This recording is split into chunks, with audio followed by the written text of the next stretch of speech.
بسم اللہ الرحمن الرحیم۔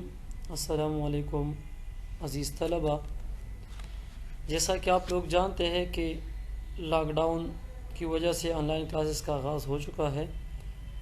تو 1 دسمبر سے لے کر 24 دسمبر تک یہ آن لائن کلاسز ہوگی۔ اس سے پہلے ہم کافی کلاسز لے چکے ہیں، تقریباً 15-16 کلاسز آپ کی ہو چکی ہے۔ تو آن لائن کلاسز کا یہ سلسلہ چلتا رہے گا 24 تک۔ آپ کا اگر کوئی کوئری یا کوئی کمنٹ ہو تو آپ پرسنلی یا گروپ میں آپ مجھے واٹس ایپ کر سکتے ہیں ٹیکسٹ میسیج کے ذریعے، اور آپ کا جو میسیج ہوگا وہ آپ کی حاضری کاؤنٹ ہوگی۔ جو اسٹوڈنٹس میسیج کرے گا یا مجھے کوئی کمنٹ یا کوئی کویسچن کرے گا تو اٹس مینس کہ اس نے کلاس اٹینڈ کی۔ یہ آپ ایک بات نوٹ کر لیں، اگر کسی کے پاس اینڈرائڈ موبائل فون نہیں ہے تو وہ کسی دوست سے ویڈیو لے کر، یہ جو ویڈیو لنک میں شیئر کروں گا وہ آپ ڈاؤن لوڈ کر کے پھر دوستوں کے ساتھ شیئر کر سکتے ہیں۔ آپ میموری کارڈ کے ذریعے آپ اس سے لے سکتے ہیں یا کسی بھی طریقے سے، یا آپ کا اگر کوئی گھر میں کوئی بھائی وغیرہ ہو تو ان کا کوئی موبائل فون ہو تو ان کا نمبر آپ اسی گروپ میں ایڈ کر کے تو آپ اس کے ذریعے بھی لیکچر ڈاؤن لوڈ کر کے پھر اس کو دیکھ سکتے ہیں۔ ٹھیک ہے، تو چلتے ہیں اپنے ٹاپک کی طرف۔ کورس ہمارا ہے کمپلسری پاکستان سٹڈیز، اور ٹاپک ہے آج کا life and works of Shah Wali اللہ۔ اس سے پہلے ہم مجد الفسانی شیخ احمد سرہندی پر کافی ڈیٹیل سے گفتگو کر چکے ہیں تقریباً 2 کلاسز میں، اور آج کا جو ہمارا نہایت اہم ٹاپک ہے شاہ ولی اللہ، اور یہ پہلا پارٹ ہے۔ چونکہ یہ بہت لمبی گفتگو ہے، یہ 2 لیکچروں میں اس لیے میں نے ڈیوائڈ کیا کہ پھر آپ بور نہ ہو جائے۔ میں کوشش کرتا ہوں کہ آدھے گھنٹے سے پہلے اس لیکچر کو ہم کمپلیٹ کریں، چونکہ 1 گھنٹے کی ہم 2 لیکچر لیں گے اسی موضوع پر۔ تو اسی موضوع پر ہم 2 لیکچر لیں گے۔ آج کا پہلا لیکچر ہے جو پارٹ فرسٹ ہے اسی کا، تو اسی کی طرف بڑھتے ہیں۔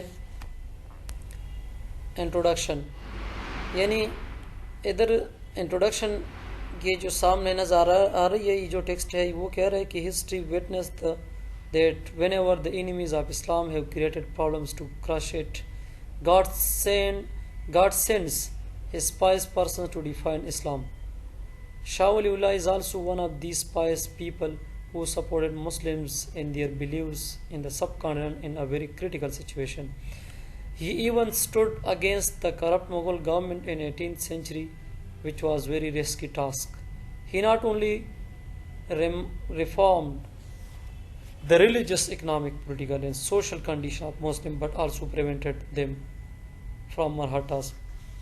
اس کا مطلب کیا ہے؟ یعنی انٹروڈکشن میں ہم جب انٹروڈکشن یہاں پر جو میں نے دی ہے، اس کا مطلب یہ ہے کہ آلریڈی اگر آپ کو یاد ہو کہ میں نے کافی ڈیٹیل سے آپ کو کلاس میں بتایا بھی ہے کہ نہیں، اللہ تعالیٰ اپنے دین کو بچانے کے لیے یا اپنی دین کی خدمت کرنے کے لیے ہمیشہ انسانوں سے اللہ نے کام لیا ہے۔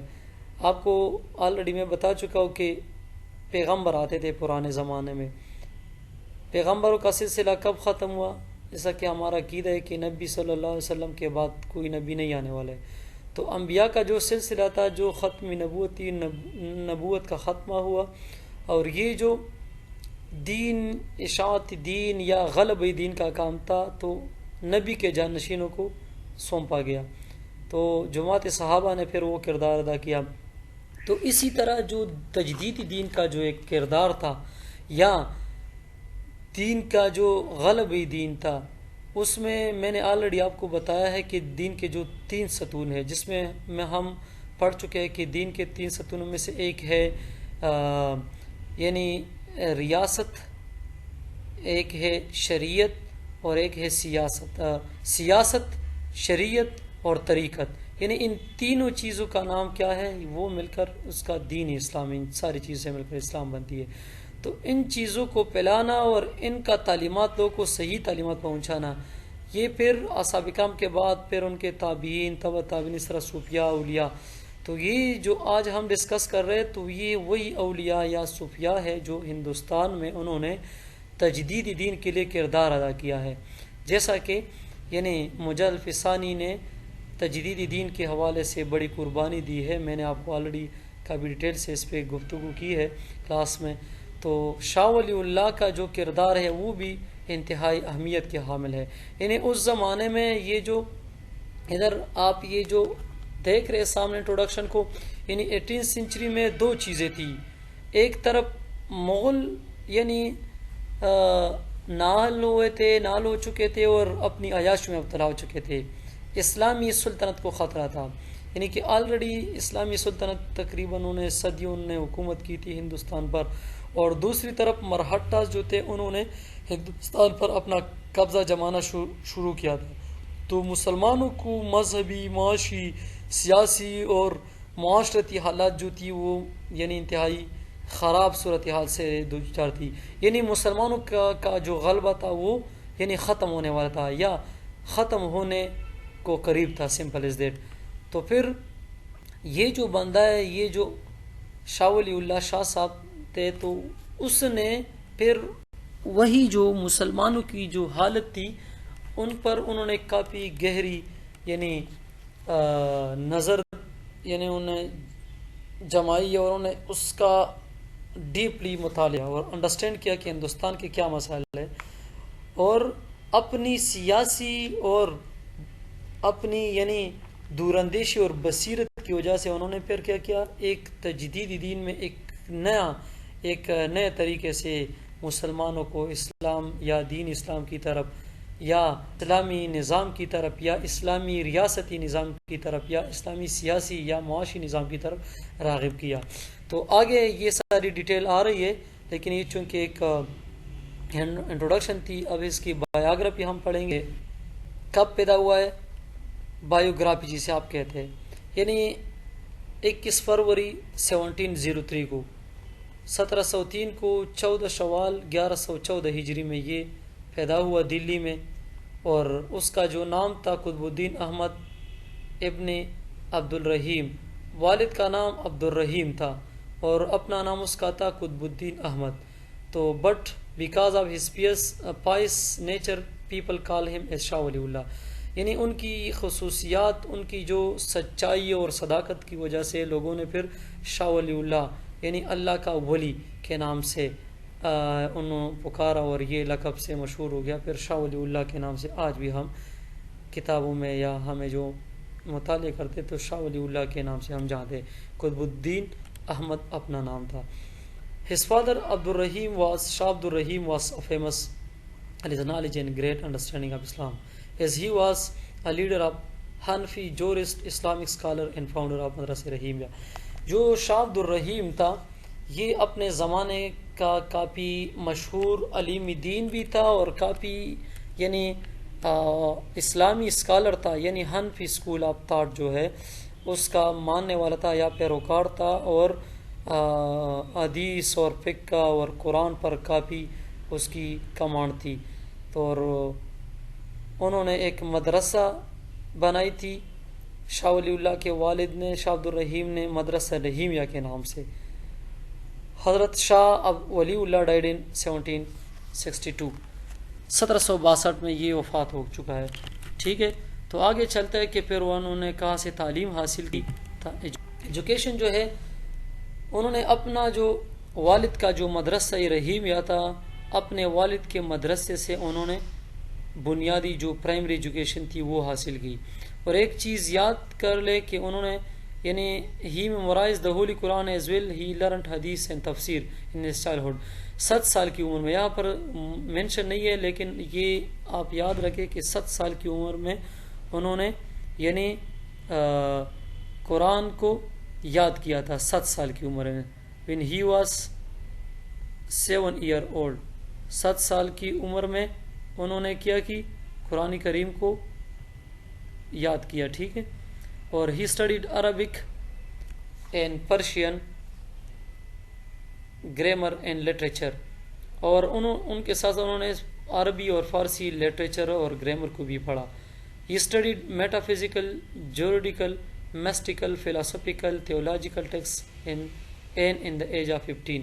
یعنی 15 سال کی عمر میں انہوں نے میٹا فزکس کے حوالے سے یا قاضی جسے جوریڈیکل یعنی لا کے حوالے سے اسلامی اور صوفیزم کا اور فلاسفی جو تھی یا تاریخ اور تفسیر اور ساری علوم جو تھی فقہ کا، ان ساری چیزوں کی علوم انہوں نے 15 سال کی عمر میں ہی حاصل کی. He graduated and started teaching in the same مدرسہ. انہوں نے ساری علوم کمپلیٹ کی تو انہوں نے پھر اپنے والد صاحب کے مدرسہ میں ہی یعنی درس و تدریس کا کام شروع کیا. ٹھیک ہے جی. After the death of his father he came the head of the مدرسہ and taught there for 12 years. اور اپنے والد کے وفات کے بعد انہوں نے اپنے یعنی 12 سال تک اسی مدرسے میں پڑھایا پھر انہوں نے. ٹھیک ہے. تو آگے چلتے ہیں. ایجوکیشن. اچھا پلگرامج یعنی حج کا سفر. went to Hajj to perform Hajj and remained there for 8 years to study Hadith and Fiqh from scholar like Abu Tahir ibn Ibrahimi al-Kurdi al-Madani, Wafd Allah al-Makki and Tajuddin al-Kali. یہ ان کے اساتذہ اکرام تھے. یعنی for example جب وہ حج میں چلے گئے، یہ 1731 میں گیا تھا حج. یہ تھوڑا سا میں ادھر لکھ لیتا ہوں. ٹھیک ہے جی. 1731. ٹھیک ہے. تو 1731 میں یہ حج کرنے گیا تھا. 1731 میں جب حج کے لیے چلا گیا تو انہوں نے وہاں پہ جو مشہور یعنی اساتذہ مشائخ تھے، شیخ ابو طاہر مدنی یا اس طرح دوسرے جو ہم نے نام لیے، تو ان سے انہوں نے حدیث اور کی علم بھی حاصل کی اور 8 سال تک تقریباً ادھر رہے. ٹھیک ہے جی. اور اسی کے ساتھ ساتھ inform about the situation prevailing in different Muslim state of the world. انہوں نے وہاں پر جا کر انہوں نے درس و تدریس کے ساتھ ساتھ یعنی انہوں نے تحقیق کا بھی ایک کام سلسلہ شروع کیا. تصنیف انہوں نے ایک طرف یعنی تحقیق اپنی رائٹنگ بھی شروع کی، مختلف کتابیں لکھی، اور اس کے ساتھ ساتھ انہوں نے جو پریویلنگ سچویشن تھی مختلف یعنی جو اس زمانے کے اسلامی دنیا کا جو حالت تھی یا اسلامی جو دنیا تھی، اسلامک ورلڈ جسے ہم کہتے ہیں، یا اسلامی ممالک کی جو حالت یا مسلمانوں کی جو حالت تھی پورے دنیا میں، تو انہوں نے اس کا مطالعہ کیا اور اس سچویشن کو انہوں نے آبزرو کیا کافی ڈیٹیل سے. He saw their dream and came back to Delhi with a new task. یعنی وہ کہتا ہے کہ انہوں نے ایک وہاں پر ایک خواب دیکھی اور انہوں نے ایک نئے جذبے کے ساتھ انہوں نے دلی واپس آئے کہ مسلمانوں کی خدمت کرنا ہے یا مسلمانوں کی ریوائول کرنا ہے یا دین کی خدمت کرنا ہے یا دین کو دوبارہ زندہ کرنا ہے. Training the peoples to enlighten the Muslim of subcontinent. انہوں نے پھر اپنے شاگردوں کو ٹرین کر دیا یا ان کی ابیاری کی، ذہنی ابیاری کی، یعنی ان کو دین اسلام سے منور کر دیا. ٹھیک ہے. سب کانٹیننٹ کے. تو آگے چلتا ہے. آگے کیا کہہ رہا ہے؟ آگے ہے کنڈیشن آف انڈیا. جب وہ آیا یعنی جب پلگرامج سے حج سے اور وہاں پر حج کے سلسلے میں حج بھی ادا کیا اور حج کے ساتھ ساتھ انہوں نے مختلف علوم بھی سیکھی اور دنیا کے حالات یا مسلم دنیا کے حالت کا مطالعہ بھی کیا. تو پھر انہوں نے کنڈیشن آف انڈیا اس زمانے میں کیا تھی جب واپس آیا. He was barn 4 years before the death of Mughal Emperor Aurangzeb. یعنی یہ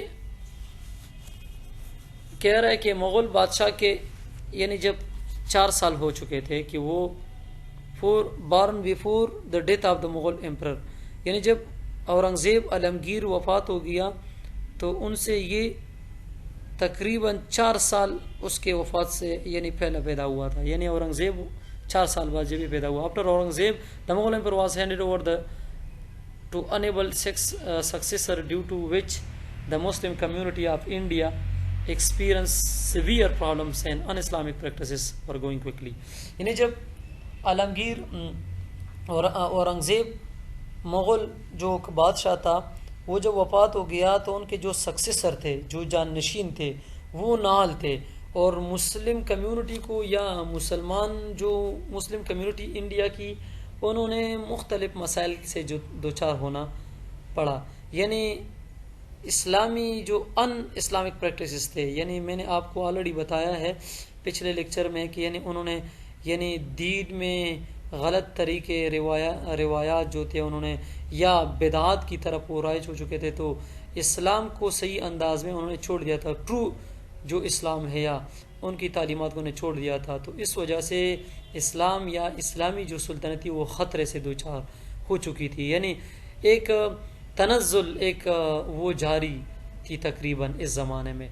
That spiritual confusion created political choice and that later resulted in the disintegration of the Muslim rule in India as well as impact upon the socio-economic spheres in the region. یعنی جو spiritual confusion تھی تو انہوں نے کیا کر دیا. جو spiritual confusion سے مراد یہ ہے کہ جو روحانی ایک خلا پیدا ہوا تھا، یعنی غلط تصورات لوگ کے جو تھے، تو انہوں نے کریٹڈ پولیٹیکل چوائس، یعنی سیاسی بدمزگی یا سیاسی خرابیاں، چوائس مین خرابیاں یا مسائل، سیاسی مسائل پیدا ہو چکے تھے روحانی اس کی خرابیوں کی وجہ سے. And then later resulted in the disintegration of the Muslim rule. پھر کیا ہو گیا کہ انہیں مسلمانوں کی جو ڈسنٹیگریشن تھی، مسلم رول کی جو وہ ایک تنزل سٹارٹ ہو گئی India as well as impact upon the socio. اور ہمارا جو سوشیو یعنی معاشی اور معاشرتی جو سائڈ تھا، اسپیئر جسے ہم کہتے ہیں، یعنی معاشی سیٹ اپ جو تھی یا جو نظام تھی ریجن میں یا ہندوستان میں، وہ خطرے سے دوچار ہو چکی تھی. تو انہوں نے کیا کیا آگے، جب کنڈیشن کا جب مطالعہ کیا کہ انڈیا کا جو کنڈیشن ہے وہ حالات خراب ہے، مغل حکمران جو ہے وہ جو قابل یا جو پائس تھے وہ آلریڈی وہ وفات ہو گئے ہیں، اور اس کے بعد جو جانشین ہے وہ یعنی نال ہے، اور انہوں نے اسلامی صحیح اوریجنل جو اوریجنیٹی ہے یا جو اصلی تعلیمات ہے اس کو چھوڑ دیا. اسلام خطرے سے جو دوچار ہے، تو انہوں نے کیا کیا. اسی طرح کے کازز آف مسلم ڈکلائن، یہ تو تقریباً اس کو ضرورت ہی نہیں ہے کہ مسلمانوں کے ڈکلائن کی وجہ کیا تھی، آلریڈی ڈسکس کر چکے تھے. Officers and nobles of Humayun Iranian were doing interference, یعنی جو ایرانین یا باقی جو نوبلز تھے یا آفیسر تھے وہ یعنی جو حکومت تھی اس میں انٹرونشن کرتے تھے جو کنگڈم اس زمانے میں تھی. The foreign influence on puppet government, یعنی فارن انفلوئنس سے مراد یہ ہے کہ جو برٹش تھے. پپٹ گورنمنٹ سے کیا مراد ہے، جو برٹش تھے اس کی جو انفلوئنس تھی، یہ ایک وجہ تھی مسلمانوں کی ڈکلائن کی، زوال کی. No understanding of Islam according to its proper meaning and spirit, یعنی جو اسلام کی جو پراپر اسپرٹ ہے، روح ہے اور تعلیمات ہے، میننگ یعنی اسلام کی جو اصلی تعلیمات ہے اس کی انڈرسٹینڈنگ نہیں تھی ان کو. یہ بھی ایک وجہ تھی اس کی ڈکلائن کی. ٹھیک ہے. Division in class status like feudal lords, یہ انتہائی اہم ہے. Poor people a noble rank, یہ چیز میں آلریڈی آپ کو کہنے ہندوستانی جو ہوتے ہیں طبقات جسے ہم کہتے ہیں. ڈویژن آف کلاس اسٹیٹس، یعنی کلاس اسٹیٹس مین طبقاتی نظام پیدا ہو چکا تھا. یعنی ایک فیوڈل بن گئے تھے، لینڈ لارڈ جسے ہم کہتے ہیں، پور ماسز اور نوبل. یعنی جو نوبل جو ہے وہ جو بادشاہ یا جو بادشاہ کے خاندان سے ہوتے ہیں یا کنگڈم سے جو ہوتے ہیں ان کو نوبل ہم کہتے ہیں. پیوڈل جو جاگیردار اور لینڈ لارڈ ہوتے ہیں، اور پیپل یعنی طبقات پیدا ہو گئے. تو یہ بھی مسلمانوں کی ڈکلائن کی ایک وجہ تھی. Over looking of the principles of real خلافت اینڈ کنشپ. اوور لوکنگ یعنی جو ریئل جو خلافت تھی مسلمانوں کی اور کنشپ جو ان کا جو ایک جو نظام تھا، سلسلہ تھا، تو اس کو انہوں نے چھوڑ دیا تھا. اس کو اس کی تعلیمات کو یا اس کی اصولوں کو انہوں نے overlooking of the principle, یعنی ان کی اصولوں کو انہوں نے چھوڑ دیا تھا. سمپل. سیکٹیرین کنفلکٹ، یعنی یہ جو مختلف فرقے یہ ڈیولپ ہو چاہیے، سنی شیعہ اور ان چیزوں کی جو جھگڑے، تو یہ ساری مسلمانوں کی ڈکلائن یا ان کی زوال کی نشانیاں تھی یا وجوہات تھی. منی obtained from the exchequer by those who do not perform any correspondence duty، یعنی اس سے مراد یہ ہے منی obtained from the exchequer by those who do not perform any correspondence، یعنی وہ لوگ جو تھے وہ پیسوں کو اور منی کو وہ حاصل کرتے تھے، یا فوائد وہ لوگ لے رہے تھے جو ان کا کوئی کرسپانڈنس نہیں تھا، یا کوئی ڈیوٹی، یعنی ان کی کوئی کردار نہیں تھی، یعنی انہوں نے کوئی خدمت اسٹیٹ کے لیے کوئی کردار ادا نہیں کیا تھا. ان لوگوں نے پیسوں سے اور خزانوں کو شروع کر دیا، obtain کر دیا.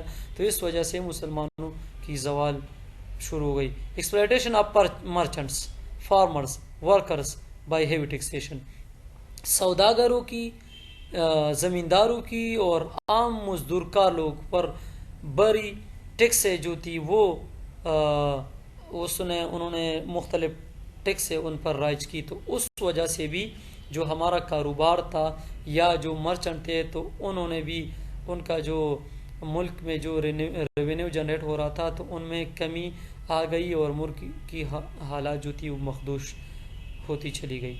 ٹھیک ہے جی، یہ تھے کازز آف مسلم ڈکلائن. اب ریفارمز کیا ہے، یعنی ہم نے تو اب ہندوستان کا ایک حالات کا اس زمانے کا ایک جائزہ لیا. شاہ ولی اللہ کی پھر کون سی ریفارم انہوں نے، یعنی کون سے وہ ریفارم تھے کہ انہوں نے لائی اپنی زندگی. اس لیے اگر ہم شاہ ولی اللہ کی کو پڑھتے تو یہ شاہ ولی اللہ ایک اکیلا بندہ نہیں ہے، یہ پورا ایک اسکول آف تھاٹ ہے. ان کا جو تھنک ہے، ایک فکر ہے، تو اس فکر کے پیچھے ایک تاریخی تسلسل موجود ہے. پھر ان کے جو پیروکار ہے، ان کے جو جانشین ہیں، اس کے جانشینوں نے ان کے فکر کو پھر عملی جامہ پہنایا ہے. جو ابھی تک جو چیزیں ہمیں جو اس ریلیجس ریفارمز کی صورت میں یا اسلامی تعلیمات جو ٹرو اسپرٹ کی صورت میں آج کل بھی اگر احادیث کی شکل میں یا مختلف کتاب و تاریخ کی کتاب و اتھینٹک بکس کی صورت میں اگر آج ہمیں مل رہی ہے تو اس بندے اور اسکول آف تھاٹس کی وجہ سے ان کی مرحوم منت ہے. انہوں نے یہ 4 ریفارم کی: مذہبی، معاشی، سیاسی اینڈ اکنامک ریفارمز، یعنی معاشی اور سوشل مین معاشرتی. تو انہوں نے ان 4 سیکٹرز میں ریفارم کی. یعنی مذہب میں ریفارم کی، یعنی مذہبی عقائد کو دور کر دیا، مذہبی عقائد کو ٹھیک کیا، غلط عقائد کو، تصورات کو ختم کر کے جیسا رکھے. یعنی سمپل از دیٹ کی جو مجد الفسانی کی جو تجدید دین کا جو کام تھا انہوں نے اس کی تکمیل کی. سمپل سی بات ہے، یعنی انہوں نے جو ایک کام شروع کیا تھا اس کی یہ ایک ایسا نہیں ہے، یہ ہم کٹ نہیں سکتے. یہ ایک تاریخی تسلسل ہے. میں نے آپ کو کہا کہ تاریخی تسلسل سے مراد کیا ہے. شاہ ولی اللہ کا جو سلسلہ ہے وہ کہاں سے کس سے ملتا ہے، یعنی ان کا تجدید دین کرنے والا جو ہندوستان میں جو جسے ہم کہتے ہیں مجد الفسانی سے، پھر مجد الفسانی سے جا کے پھر وہ خلفائے راشدین تک پہنچتا ہے، اور پھر خلفائے راشدین سے ڈائریکٹ یعنی حضرت محمد صلی اللہ علیہ وسلم سے. تو وہاں سے یعنی یہ تعلیمات یہ لوگ لے کر ہمیں تک پہنچایا ہے. تو ان مختلف سیکٹر میں انہوں نے پھر کیا کی، یعنی ریفارمز کی. کروسیڈ اگینسٹ سیکٹیرینزم، یعنی انہوں نے انٹرونشن کی، اس کی خاتمہ کر دیا.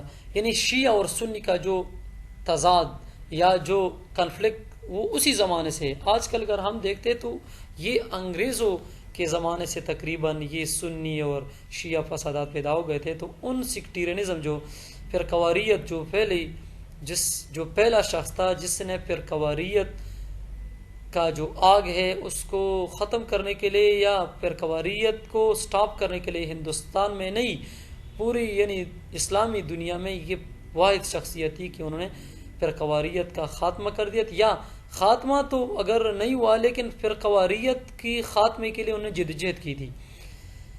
The entire Muslim community was disintegrated and nobles had been grouped into 2 parties of Torani and Sirani, which were affected the innocent people. Shah Waliullah appoints that an unhealthy condition which had impact on Muslim beliefs, thoughts, practices, morality, culture, and social, political, administrative lay into 2 things: the transfer of political authority from the Khilafat to absolute monarch, and the irrational following of Islam in the absence of ijtihad.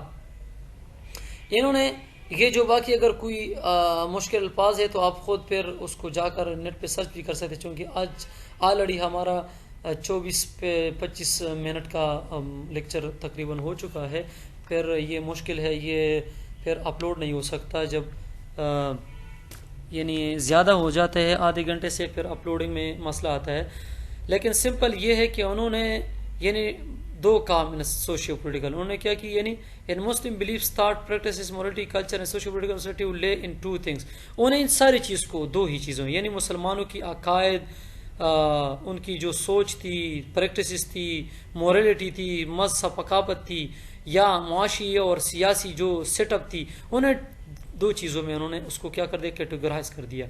The transfer of political authority from خلیفہ to absolute مونارک، یعنی خلیفہ سے absolute مونارک کی طرف اس کو جو سیاسی جو اتھارٹی اس کی طرف انہوں نے ٹرانسفر کیا یا اس پہ انہوں نے زور دیا. ٹھیک ہے. دا irrational following of Islam in the absence of اجتہاد، یعنی انہوں نے یہ کر دیا کہ ساری اس کا مطلب یہ ہے کہ یعنی جو ٹرانسفر آپ کا جو خلافت کا جو ٹرانسفر ابسلوٹ مونارک، ابسلوٹ مین یعنی جو ساری جو طاقت ہے وہ خود استعمال کرتا ہے، تو وہ طاقت کا پھر غلط استعمال کرتا ہے.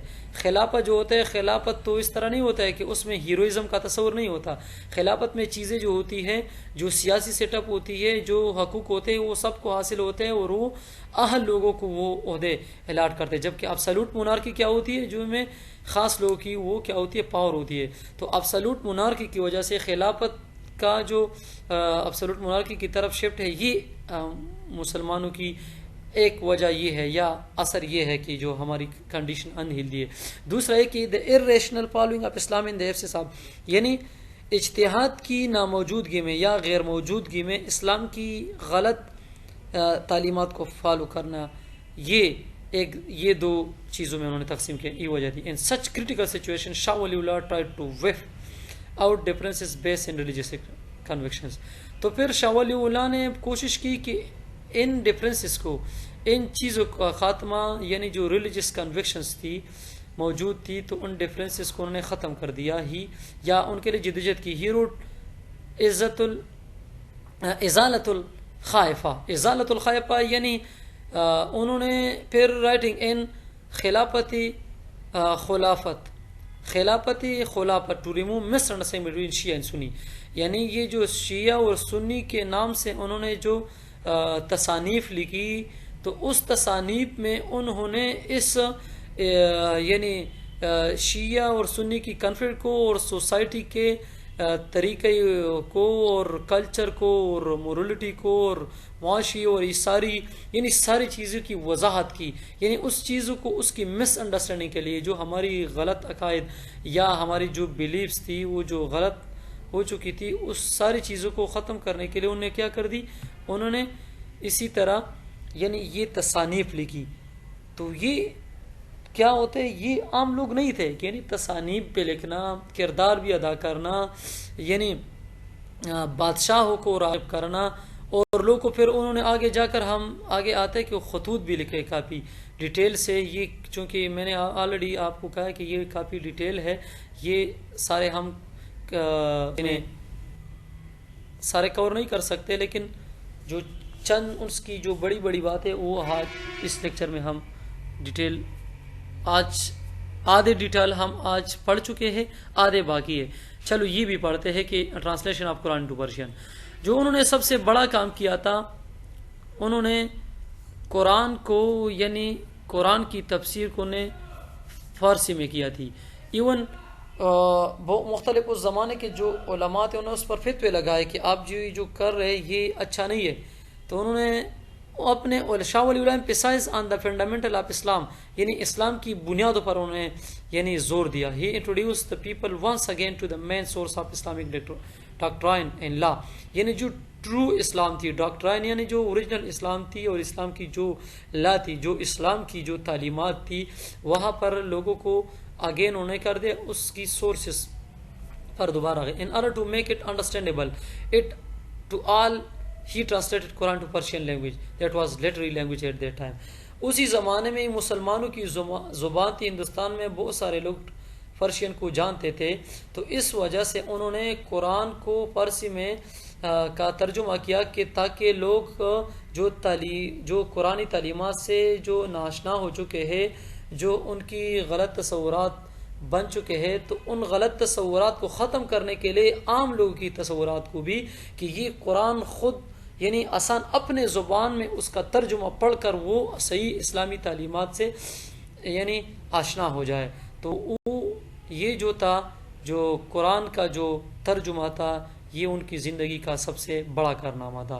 انہوں نے کافی تقریباً 51 کتابیں انہوں نے لکھی ہے، لیکن قرآن کا جو فارسی میں جو ترجمہ ہے اس کی تعلیمات میں یہ سب سے بڑا کارنامہ یہ سمجھا جاتا ہے. ٹھیک ہے جی، تو آگے چلتے ہیں. آگے ہے یہ آخری سلائیڈ ہے، پھر نیکسٹ لیکچر میں ہم باقی جو سیکنڈ پارٹ ہے اس کا جو سیکنڈ پارٹ اسی کا ہم آگے اگلے لیکچر میں انشاءاللہ کل انشاءاللہ ہم پڑھیں گے. Balance between 4 schools of thought، یعنی انہوں نے جو 4 school of thought ہے، ہمبلی، حنفی، شافعی اینڈ مالکی، تو انہوں نے ایک بیلنس قائم کی. یعنی ہی روٹ الانصاف فی بیان صحابہ الاختلاف، یعنی الانصاف فی بیان صحابہ الاختلاف، اس نام سے یہ نام ہے کہ ایک ان کی تصنیف کا نام ہے، کتاب کا نام ہے. اس کتاب میں اس نے یہ ذکر کی کہ جو 4 school of thought ہے جو ہمارے in order to create a balance between the 4 schools، یہ جو حنفی ہے، حنبلی ہے، شافعی اور مالکی، جو ہمارے 4 جو فقہا ہے جو اسلام کے جو ماننے والے ہیں، آج کل یہ جو 4 کے اس پہ ہم ماننے والے ہیں، تو ان 4 کی انہوں نے کیا کر دی، ایک بیلنس، ایک رشتہ قائم کر دیا. This is a brief but a very interesting and informative history of Islamic jurisprudence of the last 5 centuries. یعنی پچھلے 500 سالوں سے 500 صدیوں میں جو اسلامک جورسپروڈنس ہے، فقہ ہے، اسلامی فقہ، جورسپروڈنس ان فقہ، یہ اسلامی فقہ کے یہ سب سے بڑا کارنامہ ہے اسلامی تاریخ میں کہ انہوں نے ان 4 کے آپس میں ایک بیلنس، ایک رشتہ قائم کر دیا. یعنی یہ کتنا بڑا کام ہے کہ انہوں نے یعنی تجدید کا یعنی ایک اعلیٰ مثال ہے تجدید کی. انہوں نے یعنی غلط تصورات کو یا لڑائیوں اور جھگڑوں کو ختم کر کے، یعنی آپس میں اختلافات کو ختم کر کے ان کی جامعیت ہر کسی کی انہوں نے پھر کافی ڈیٹیل سے، یہ بھی اگر آپ کو کہیں موقع ملے تو یہ اویلیبل ہے لائبریری، ہماری لائبریری میں تو نہیں ہے لیکن مدارس میں یہ الانصاف فی بیان صحابہ الاختلاف، یہ چونکہ عربی میں ہے اس کی ٹرانسلیشن بھی ملتی ہے. یہ اگر آپ کہیں پہ پڑھ لیں مشکل ہے لیکن آپ کو اندازہ ہوتا ہے کہ یہ کتنے بڑے لوگ تھے. آج بھی آج کے جو موجودہ دور کے جو آپ کو بڑے بڑے اسکالر کہتے ہیں، پی ایچ ڈی اسکالر یا جتنے بھی بڑے فقیہ محدث بھی آج یعنی ایسا تصنیف وہ نہیں، یعنی آج کے موجودہ ماڈرن دور میں کہ ساری چیزیں آن لائن اویلیبل ہے، وہ ایسی تصنیف نہیں لکھ سکتے. یہ تو ایک تصنیف کی ہم بات کرتے. پھر حجت البالغہ اس کی ایک اور تصنیف ہے، اگر اس پہ ہم آگے آئے گی وہ ایک الگ اس کی ایک کہانی ہے کہ اس کی کتنی امپورٹنس ہے. اس میں انہوں نے عمرانیات کے حوالے سے کیا بات کی. امپورٹنس آف جہاد، he educated the Muslim soldiers and on importance of جہاد آس دیم ٹو گو فار جہاد ان اسلام. یعنی دیکھیں نا، this is called far sightedness, دور اندیش. ایک طرف یعنی فرقواریت کے خلاف لڑ رہے، دوسری طرف اسلامی فقہ و رسولوں کو یعنی مینیج کر رہے، کتابیں لکھ رہے، حق تحقیق کر رہے، چوتھی طرف پڑھا رہے اور جہاد اور تبلیغ کی بھی حکم دے رہے، تجدید بھی کر رہے. ایٹ اے ٹائم کتنے کام. تو میں آپ کو جو کہتا ہوں کہ اسلام کے جو 3 پلر ہیں نا، شریعت، سیاست اور طریقت، تو سیاست میں باقاعدہ یہ سیاسی نظام پر اس کا بھی چیک ہے.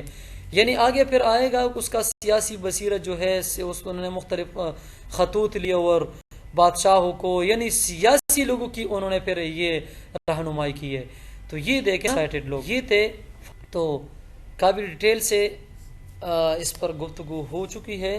یہ پہلا پارٹ تھا. اس کا اگلا حصہ انشاءاللہ ہم اگلے لیکچر میں پڑھیں گے انشاءاللہ.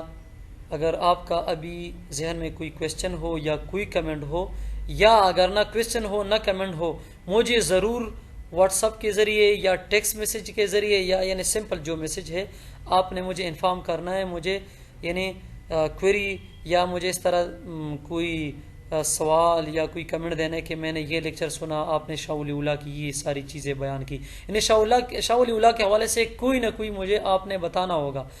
ویسے آپ کو یعنی آپ کا وہ پھر اٹینڈنس ہم کاؤنٹ نہیں کریں گے. You will be then counted as absent student. Thank you.